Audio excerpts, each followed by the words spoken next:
for the NPEA. The Young Company was established in 2009, and today we creatively engage with 300 to 500 children and young people on a weekly basis in the school environment and after-school environment, while being underpinned by a youth arts developmental framework. For some, we are their first encounter of the arts. For others, we are their creative pathway, providing internship, traineeships and arts employment. But for most, we are their lifeline. Cairns is the youth capital of Australia, with the highest proportion of residents aged 15 or less at 22% of the population, and currently experiencing unprecedented youth unemployment numbers at a rate of 20.8%, which is much higher than the state average of 14.8%.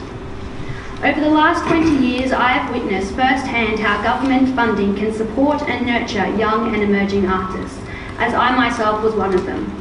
Having grown up in Cairns, participating in numerous theatre programs, including the renowned Grafton Arts, I had to travel from my local community down to the Big Smoke, Brisbane, to obtain my theatre and education degree. Alone and isolated, I was greeted by Backbone Youth Arts, who supported not only my creative ambitions, but my arts management abilities, through providing me with an opportunity to sit on their board at the age of 19.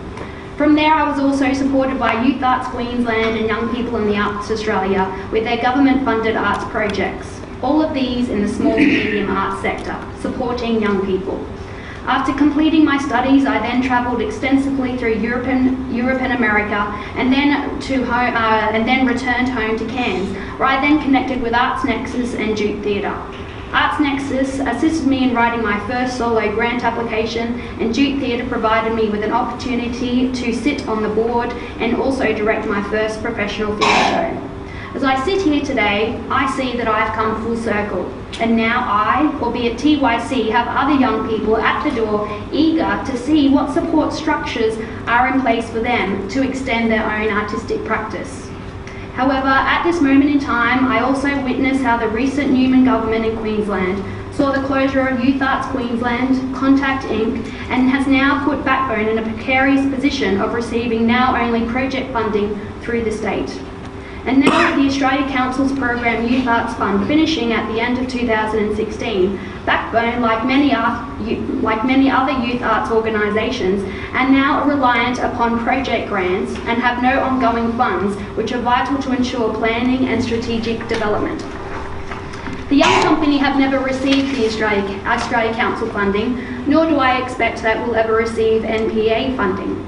The point that I'd like to make here today is that these sudden changes to the funding structures are about to cause great damage to our region. The structures that have been put in place over decades of consultation and with the arts community.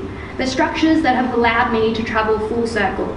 These sudden funding changes create great damage and have already had an immediate and detrimental effect on the national youth arts industry, with the time frame of the NPEA rollout and the Australia Council's cut to the Youth Program Fund.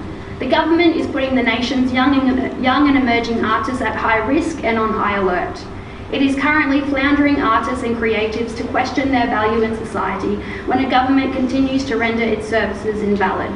Again, I ask the federal government to return the money to the Australia Council and fund additional monies for the NPEA.